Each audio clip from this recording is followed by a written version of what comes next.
The War on Drugs and Its Unfair System, written by Frederick Storrer. Do you ever wonder why crack was so hot in the 80s and 90s and how it became such an easily accessible drug funded by the US government? Reagan funded the whole system, bringing crack cocaine to America in order to keep the US afloat because they legally couldn't do it anymore.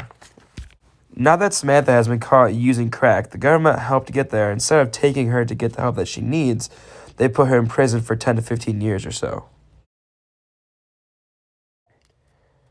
Now that Samantha is sitting in jail, who do you think is paying for all this? It's not free to feed and house prisoners. It's you, the taxpayer, who pays for this person to sit in jail, rot, instead of getting the help they could actually get.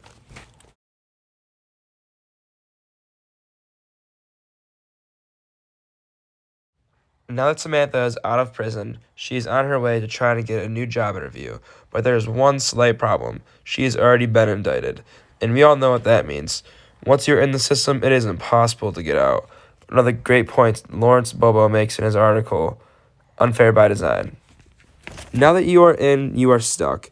Because sadly, no one wants to hire a convict. The government has set this up like this for an exact reason.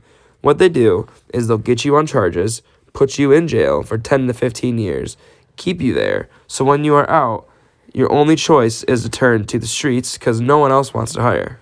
Now that she is rejected by her job interview, she has two choices. You either keep trying with a continued answer of no, or you turn back to the streets and try to put food on the table for your family.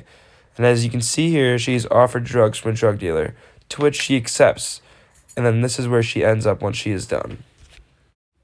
Once rejected by the system, this is where she ends up.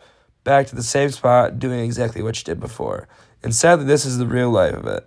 You get caught, you go to jail, you can't get a new job again, you result back to the streets, and this is your life continuously, over and over again. Here you see her getting arrested, and sadly, this is what the rest of her life is going to look like. Now that she has previously been indicted one time, she will be in this process for the rest of her life, constantly looking for jobs, constantly looking for reassurances, and she will end up in the same exact position over and over again. And there was no other explanation to say this other than it is the government's fault. This whole process started when Ronald Reagan started smuggling in cocaine to keep the government afloat because they could no longer do it legally anymore.